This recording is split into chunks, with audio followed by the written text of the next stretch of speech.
Tudo é uma questão de atitude, e o nosso texto é o de Filipenses 2, verso 5. De sorte que haja em vós o mesmo sentimento que houve também em Cristo Jesus. E nós vimos hoje cedo que a palavra sentimento literalmente quer dizer atitude, né? Atitude ou pensamento, nós somos aquilo que pensamos, e nossas atitudes mostram o que nós realmente somos. E então eu mostrei que a atitude é igual a desempenho. Uma boa atitude, um bom desempenho. Má atitude, um mau desempenho. Então a nossa vida, ela é cheia de altos e baixos.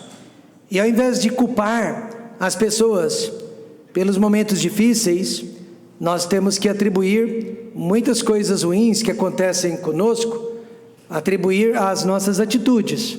São as atitudes que nos levaram onde nós nos encontramos, talvez nesta manhã. E 3 atitudes notáveis por parte de Jesus foram estas: altruísmo, ele sempre pensava no bem do próximo e sofria perda. Quando era uma perda pessoal, ele jamais abria mão de princípios bíblicos, amém, irmãos? Ele jamais abria mão da verdade. Mas, quando se tratava de algo pessoal, Jesus era sempre o primeiro a sofrer a perda, por amor, por consideração ao próximo. Também foi uma atitude de humildade, né? Literalmente, humildade é rebaixar-se.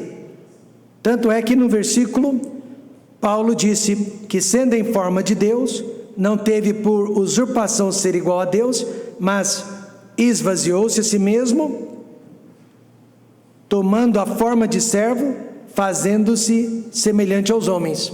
Então Jesus, ele se rebaixou da qualidade de Deus para a qualidade de homem. Nunca deixou de ser Deus, mas abriu mão de seus direitos divinos para poder habitar entre nós. E submissão, também achado na forma de homem, humilhou-se ou rebaixou-se a si mesmo, sendo obediente até a morte e morte de cruz. Então essas 3 atitudes, altruísmo, humildade e submissão, Deus gostaria de ver também na vida de cada um de nós. E olha, deixe-me dizer para você que a minha geração era a geração que obedecia cegamente. A minha geração era uma geração que seguia cegamente. Era o que os pais diziam, era o que o patrão mandava e era o que o pastor ensinava. Mas eu sei que não é o caso hoje em dia. Nós, educadores, temos ensinado aos alunos a filosofia do pensamento crítico. Não aceite nada de mãos beijadas, não aceite nada de uma vez. Primeiro você tem que julgar se o que está sendo ensinado ou solicitado convém. Só depois você diz sim ou você diz não. Até certo ponto, pensar faz bem, né?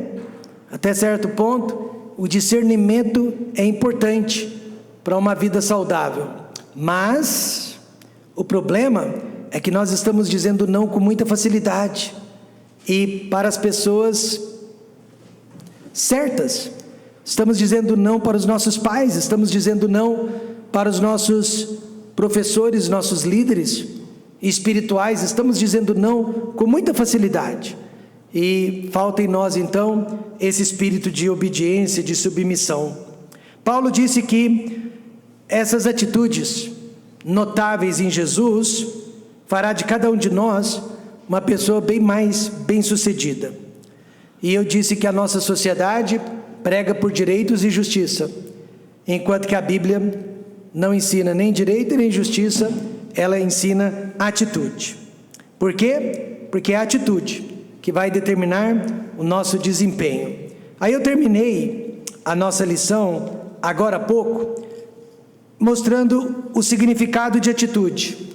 10 significados. Podemos até repeti-los.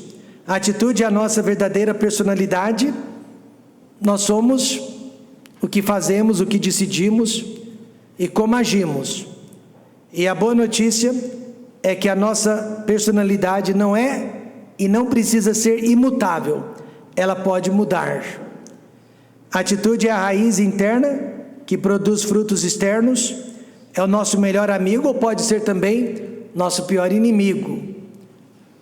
Lembro-me de um pastor que estava nos visitando num acampamento que nós tínhamos realizado em Goiânia, Goiás, e aí uma senhora passou por nós e ela disse algo, e aquele pastor visitante olhou para mim e disse: essa senhora tem problemas com atitudes, né? E eu: como que você sabe disso? Ele disse: pela maneira como ela se expressa. Então, a atitude é o nosso melhor amigo ou o nosso pior inimigo? Também é o que expressa o nosso caráter, mais que as nossas palavras. Lembra que eu disse que a nossa atitude se revela até mesmo quando nós estamos de boca fechada?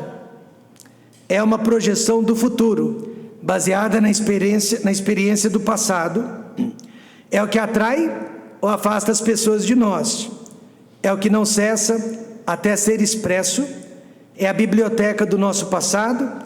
É o comunicador do nosso presente. E olha, é o profeta do nosso futuro. Oremos. Querido Deus, eterno Pai, nós vamos dar continuidade sobre este assunto. Tudo é uma questão de atitude.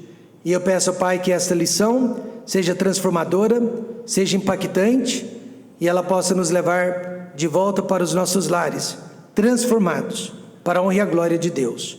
No nome de Jesus, amém.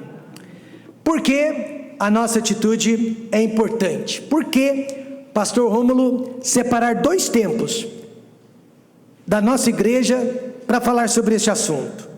Bom, se eu perguntasse e você fosse sincero na resposta, quantos aqui precisavam e estão precisando desta instrução? Eu diria que 100% de vocês levantaria a mão. Desde o mais instruído até o menos instruído, todos levantariam as mãos. Aqueles 2 lá atrás estão levantando as 4 mãos. Isso quer dizer que a Maria Emília vai receber em casa hoje um melhor marido. Isso quer dizer que os pais vão receber o melhor filho, né, Eduardo? Então, por que a nossa atitude é importante? Paulo diz: por isso também Deus exaltou Jesus Cristo soberanamente e lhe deu um nome que é sobre todo nome. Por isso, por causa da atitude de Jesus, por causa do sentimento que havia em Cristo, Cristo foi soberanamente exaltado. Quantos aqui querem ser abençoados? Mude a sua atitude. Tem um slogan que diz assim: quer melhorar a sua imagem? Ande com Cristo. Mude a sua atitude. Deus abençoa a nossa atitude e não as nossas obras. Posso repetir? Deus abençoa as nossas atitudes e não as nossas obras. Não é o que fazemos ou estamos fazendo, é o que somos. Isso explica muita coisa. Eu trabalhava mais, eu era muito mais útil para a empresa do que fulano, mas fulano foi promovido e eu não. Porque não tem nada a ver com a quantidade de trabalho que você realiza. Tudo tem a ver com a sua atitude. É a maneira como você se apresenta. A obra pode ser boa, mas se a atitude for errada, do que adianta toda boa obra? Você trata bem as pessoas? Bem você será tratado. Trata com indiferença você será recebido. Trata mal, será tratado mal. Trata com suspeita, será tratado com desconfiança. Jesus nos ensinou isso em Lucas 6,31, chamado a lei de ouro. E como vós quereis que os homens vos façam, da mesma maneira lhes fazei vós também. Então nunca faça nada em relação a outrem que você realmente não gostaria que fizesse em relação a você. Não fale de um jeito com o qual você não quer ser tratado. Não diga palavras que você não gostaria de ouvir. É exatamente isso que Jesus está ensinando. Hoje em dia, e eu digo isso com muita autoridade, muitos pastores e muitos líderes cristãos não estão se dando bem no ministério por causa de um único problema: a atitude. Então veja 5 razões porque a nossa atitude é tão importante. 5 razões. Primeira, a atitude determina o que pensamos da vida, o que pensamos de nós, o que pensamos dos outros. Paulo disse: irmãos, quanto a mim, não julgo que eu haja alcançado, mas uma coisa faço, e é que, esquecendo-me das coisas que atrás ficam e avançando para as que estão diante de mim. Mas por incrível que pareça, pessoas vivem do passado. Elas vivem das derrotas e também das glórias. Não pode ser nenhuma coisa e nem outra. Eu não posso ficar aqui pastoreando vocês pensando nas glórias e vitórias que eu tive em Goiânia. De nada me aproveitaria trazer o que aconteceu naquele ambiente, naquela cultura, naquela cidade, e desejar que o mesmo aconteça nesta cidade, nesta cultura e neste presente momento. Não seria sábio da minha parte viver do passado, quer seja de glória ou de derrotas.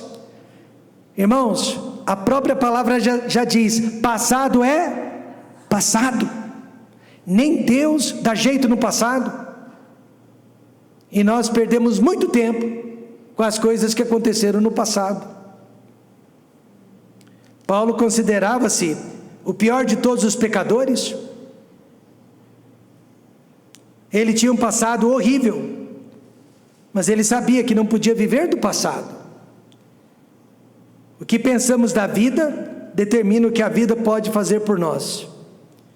Veja o exemplo de 2 lixeiros. 2 lixeiros. Um deles acordou certa manhã e disse: minha vida não vale nada. Minha vida é uma miséria. Não estudei, não me preparei, e por isso vivo correndo atrás de um caminhão e jogando lixo das pessoas fora.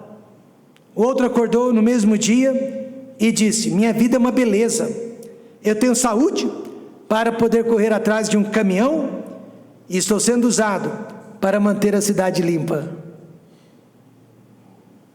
Não é interessante isso?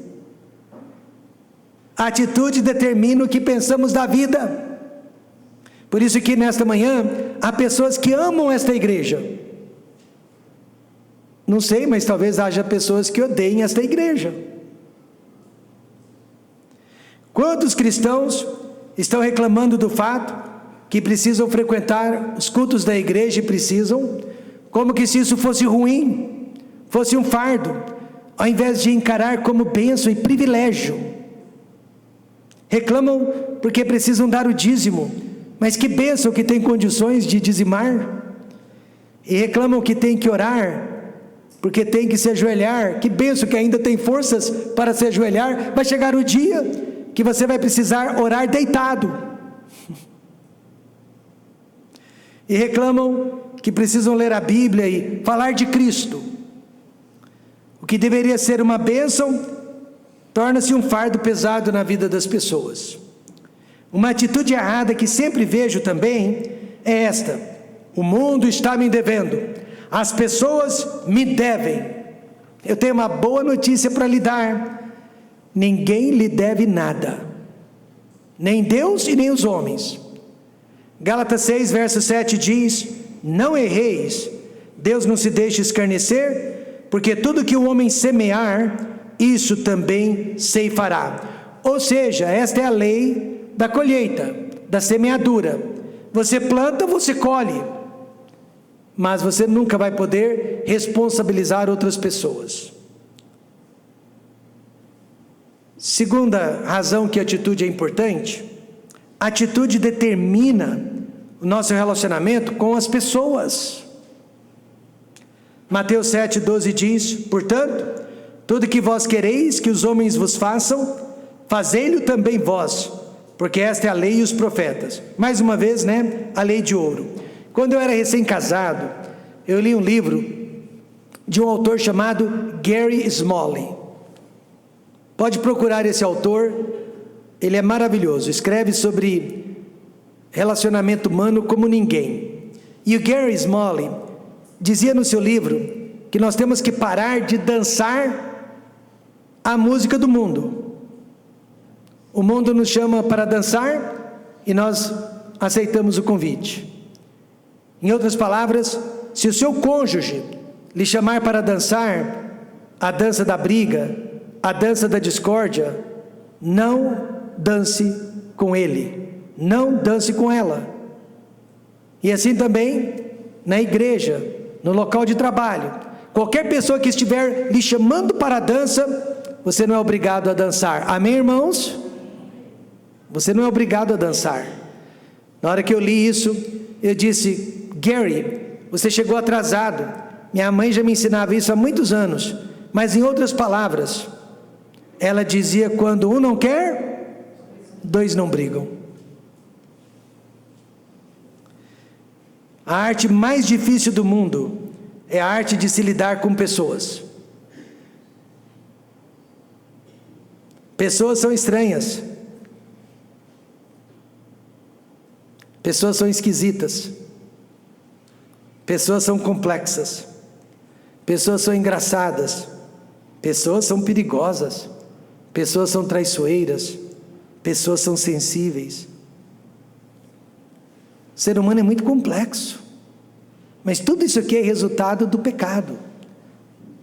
Nada disso é resultado da criação perfeita de Deus. É resultado da natureza do pecado que habita em nós. Vou dar exemplos disso. E eu não estou desanimando Nicolas a se tornar pastor um dia, se Deus o estiver chamando para isso, Nicolas. Mas, Nicolas, fique sabendo que pessoas querem o primeiro lugar no ônibus. Elas já entram no ônibus e já vão lá para frente. Querem o primeiro lugar, ou o lugar mais próximo da saída, né? Antigamente era na frente, agora é atrás, né? Mas é assim, as pessoas querem sempre o primeiro lugar no ônibus, no cinema, no teatro, mas sempre querem o último lugar na igreja, porque elas pensam que são invisíveis no último lugar. Quando você diz que há, escuta, doutora Emanuele, 300 bilhões de estrelas, as pessoas acreditam. Mas quando você diz que a parede acabou de ser pintada, as pessoas têm que colocar a mão para ver se é verdade. Vai entender as pessoas. Vai entender. Muitos trabalhos, então, não são bem-sucedidos, porque nós, líderes, não estamos sabendo lidar com pessoas. Aí nós colocamos pessoas erradas em lugares certos, ou pessoas certas em lugares errados. Queimamos a pessoa e queimamos o lugar. Falta sabedoria, falta psicologia, falta principalmente amor e humildade. Qualquer funcionário, qualquer pessoa sendo liderada, está disposta a fazer qualquer coisa por nós, desde que estejamos fazendo também. Um instituto de pesquisa revelou que 12% de todo o nosso sucesso é resultado de conhecimento e talento. Puxa, então tudo que eu estudei, tudo que eu me preparei para a vida, só conta 12%? Só Deus sabe o tanto que foi difícil, né? Conquistar os meus diplomas, meus treinamentos. Mas 88% de tudo que nós conseguimos é resultado de como nós lidamos com as pessoas. O que é uma igreja, irmãos? A igreja, ela é composta de quê? Pessoas. A igreja é pessoas. Portanto, precisamos mudar a nossa atitude se queremos uma igreja vitoriosa. Você tem que ajudar as pessoas com más atitudes. Você tem que ajudar pessoas com atitudes erradas, e você tem que se ajudar com as suas atitudes. Por exemplo, por que as pessoas deixam de comprar em uma determinada loja? Existe uma loja aí na cidade, eu não entro mais. Por que eu parei de entrar naquela loja? Um dos motivos eu vou listar. Veja o que as pesquisas dizem. 1% deixa de comprar naquela loja porque morreu. Você sabia que nós vamos morrer? E aí nós vamos deixar de frequentar a igreja, de frequentar o supermercado tal, a loja tal, o médico tal, né? Nós não vamos mais fazer nenhuma diferença. Mas é só 1%, viu, gente? 3% mudam de local, mudam de bairro, mudam de rua, mudam de cidade. 5% encontram amizades em outros lugares. Mas você viu que o índice ainda é pequeno? 9%, preço mais baixo. Eu não sou tão econômico quanto o pastor Carlos. Pastor Carlos é econômico. Ele é filho da dona Jerry. Ele sabe economizar nos centavos. Infelizmente eu não tenho esse dom do pastor Carlos. Mas ele faria parte aqui dos 9%, tenho certeza. 14% insatisfação com o produto. Esse número devia ser maior, né? Mas não é tão alto assim. Agora, irmãos, olha aí, 68%. Não voltam porque não foram bem atendidas e não foram bem tratadas, ou foram tratadas com indiferença. Então, peço perdão por usar a família do Alan como exemplo, mas se você perceber que o Alan não está voltando mais, talvez tenha se encaixado aqui no 68%, ou a Priscila do Alex. A igreja não é um comércio, mas quando só o pastor fica feliz de ver visitantes na igreja, aí os visitantes percebem que são tratados com indiferença. Por isso que eu digo, devemos tratar cada visitante que vem à nossa igreja como a pessoa mais importante do mundo. Veja como a atitude é importante, hein? Terceiro, a atitude determina o resultado do nosso ministério. Salomão disse: tudo quanto te vier à mão para fazer, faze-o conforme as tuas forças. Você sabe que o rei Salomão escreveu 2 livros, Provérbios e Eclesiastes. E quase 100% de tudo que ele escreveu está relacionado com a nossa atitude, para com a vida, para com Deus e para com o próximo. A nossa atitude já diz se nós vamos terminar ou se nós vamos desistir de alguma coisa que começamos. Por isso, muitas vezes, no seminário, nós professores sabemos quais são os alunos que vão terminar e os alunos que vão desistir no meio do caminho por causa das atitudes que eles já estão apresentando desde o início. Pense em 2 irmãos que saíram para evangelizar. Um disse: as pessoas não têm sede de Deus, as pessoas estão endurecidas, as pessoas não querem mais saber das coisas de Deus. O outro diz: as pessoas precisam de Deus, elas estão cegas, elas precisam ser exortadas. Qual desses 2 evangelistas você acha vai trazer consigo os seus molhos? Qual desses 2 vai andando e chorando, mas voltará sem dúvida com alegria, trazendo consigo bons resultados? O otimista, é claro. Quantas pessoas também começam a cantar no coral e depois param. Participar dos cultos de oração, aí elas param. E a razão número 1 é sempre a atitude que determina os nossos resultados. Por exemplo, eu sempre uso essa ilustração com os jovens, sempre. 2 vendedores de sapatos foram parar numa ilha, onde os moradores nunca usaram um par de sapatos sequer. Havia cerca de 20 mil moradores na ilha. O primeiro vendedor chegou lá, viu que ninguém usava sapato, já quis voltar de volta para a sua cidade, e ele disse para a sua empresa: esqueça, os moradores daquela ilha não usam sapatos. O outro já teve uma outra visão. Ele telefonou para a empresa e disse: me mande 20 mil pares de sapatos, porque eu tenho aqui 20 mil compradores em potencial.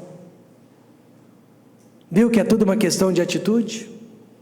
Atitude, muito mais do que talento, determina o resultado do seu ministério. E quarto, atitude determina as consequências dos nossos problemas. Problemas todos nós vamos ter. Como eles vão terminar, depende muito da nossa atitude. Veja Romanos 8:28, eu creio nisso, e sabemos que todas as coisas, não algumas, mas todas as coisas contribuem juntamente para o bem daqueles que amam a Deus, e daqueles que são chamados segundo o seu propósito. A partir do momento que eu não puder acreditar mais nas promessas de Deus, eu estarei perdendo tempo na vida cristã, porque eu vivo de promessas. Quantos aqui vivem de promessas? Não temos outra escapatória. A Bíblia diz, ou promete, que todos os acontecimentos, de uma forma ou de outra, irão cooperar para o nosso bem. Mas a nossa atitude diz o contrário. Por isso, qual é a diferença entre um problema e uma oportunidade? Nenhuma. Problemas são oportunidades, e oportunidades, na maioria das vezes, se vestem de problemas. Todos os livros da história, todos, inclusive a Bíblia, comprovam que os maiores líderes deste mundo surgiram em tempos de crises e nunca em tempo de paz. Quando Deus quer me educar, quando Deus quer me treinar, Ele não me manda para a escola da graça, Ele me manda para a escola das provações. Quando nós éramos crianças, nós dizíamos para os preguiçosos: quer moleza? Vai mastigar minhoca.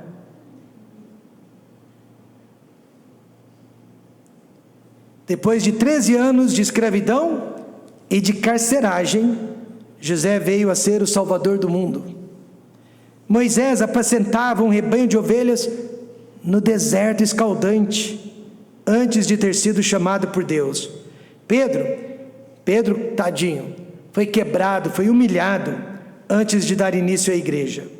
Oséias teve que amar e perdoar uma esposa infiel, devido ao mandamento de Deus. Problemas sempre vão existir. Agora, como eles vão terminar, depende sempre da nossa atitude. Alguém disse: se eu quero segurança, preciso morar no cemitério. Alguém quer esse tipo de segurança por agora? Acho que não. Todos nós queremos viver alguns anos a mais, mas há muita segurança no cemitério, sim. Mas o que a gente quer é oportunidade, e oportunidade a gente só tem em vida. Quinto, a atitude determina o nosso crescimento espiritual, ou o nosso regresso espiritual. Paulo disse: e eu, irmãos, não vos pude falar como a espirituais, mas como a carnais, como a meninos em Cristo.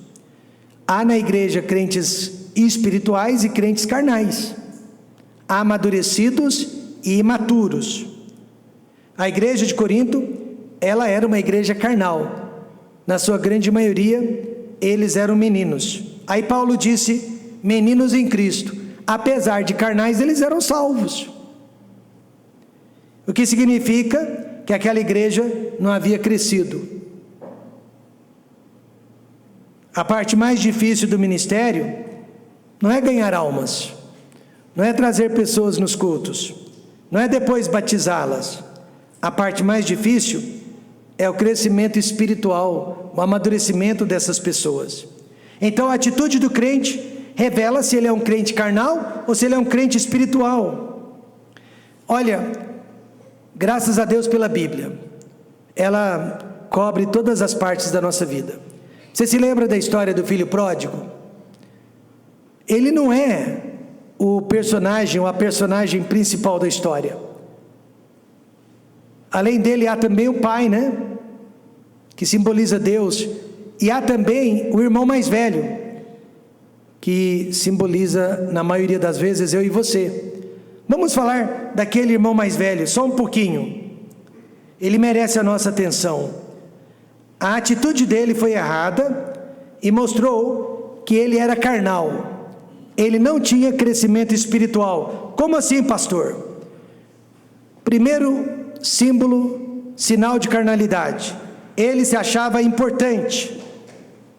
Ele disse: pai, o senhor faz aí uma festa para este meu irmão que não presta. E não prestava mesmo, né? Mas não faz nenhuma festa para mim, que nunca lhe abandonei, estou com o senhor todo este tempo, sou uma pessoa honesta. Segundo, ele tinha dó de si mesmo, se achava importante e sofria de autocomiseração. Pai, tenho trabalhado a seu favor, mas o senhor nunca matou um cabritinho em minha homenagem. E ele não mentiu, gente. Tudo isso que ele falou era pura expressão da verdade. Mas veja o resultado desse tipo de atitude, mesmo quando é verdade.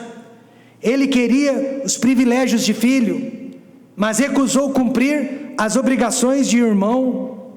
E nesta manhã, quantos querem cargos espirituais na igreja sem serem espirituais? Ele serviu o pai com fidelidade, mas não tinha comunhão com o pai. E muitos crentes são fiéis a Deus, mas não têm os mesmos interesses de Deus. Ele era herdeiro de todos os bens, mas tinha menos alegria que os próprios servos do seu pai. Eu não quero viver desta forma. Amém, irmãos? Me achando importante, me achando injustiçado e com dó de mim mesmo. Isso não é vida. Isso tudo pode mudar se eu mudar de atitude. Filipenses 2,5: de sorte que haja em vós a mesma atitude que houve também em Cristo Jesus. E para concluir, Paulo mostra 4 atitudes que todo crente deveria adotar. Todas essas atitudes estamos vendo em Cristo. Primeiro, fazer a obra de Deus pelos motivos certos. Por que nós estamos aqui? Por que palestrar sobre criacionismo para os nossos jovens? Por que abrir a igreja de manhã antes da chegada de todos?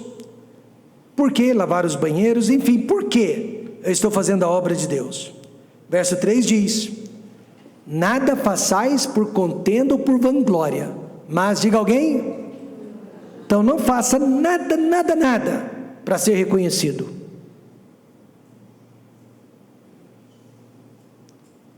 Segundo, considerar as pessoas mais importantes do que nós mesmos. Cada um considere os outros, diga alguém, superiores a si mesmo. Quando eu tinha, acho que 18 anos de idade, meu pastor fez algo que eu nunca faria, pelo menos eu nunca fiz no ministério.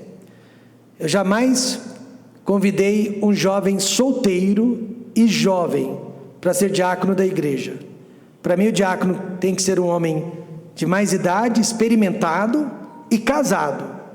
Mas meu pastor não pensava assim. E como meu pastor já está no céu, eu posso falar sobre isso. E ele me chamou para ser diácono, quando eu tinha 17 para 18 anos de idade. Só que naquela época, ao invés de colocar apenas o Rômulo perante a igreja, quantos concordam em aceitar o irmão Rômulo como diácono? Ele colocou o irmão Rômulo e o irmão fulano, e disse para a igreja escolher entre os dois. E graças a Deus a igreja escolheu o outro. Era mais velho, era mais experiente. Graças a Deus.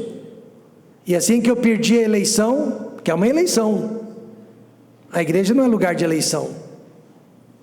Nossa igreja nunca faz isso. Nós nunca colocamos 2 pessoas e pedimos para você escolher entre elas. Assim que eu perdi a eleição, alguém veio para mim e disse: irmão Rômulo, Não deixe com que isso afete a sua atitude. Considere aquele irmão mais capacitado e superior a você mesmo. Quantos acham que aquela pessoa salvou a minha vida? Salvou a minha vida. Meu pastor não fez de propósito, mas ele teria criado em mim inveja, orgulho, ciúme, que teriam destruído a minha vida. Segundo, considerar, já vimos isso. Terceiro, procurar o interesse de outros. Verso 4, não atente cada um para o que é propriamente seu, mas cada qual também para o que é dos outros. E quarto, possuir a atitude de Cristo, que sendo em forma de Deus, não teve por usurpação ser igual a Deus, mas esvaziou-se a si mesmo, tomando a forma de servo, fazendo-se semelhante aos homens. O segredo está aqui, esvaziar-se a si mesmo, anular-se a si mesmo. Olha, eu tenho que terminar este estudo dizendo assim: Deus me ajude a ter a atitude de Cristo. Amém, irmãos? Deus me ajude a ter a atitude de Cristo. Se você procurar essas atitudes em mim ou em outros irmãos da igreja, você vai se decepcionar. Mas se você buscar essas atitudes em Cristo, você vai se fortalecer. Deus nos ajude a termos a atitude de Cristo. Volte para casa, pratique a atitude de Cristo. Vamos fechar os olhos e vamos orar.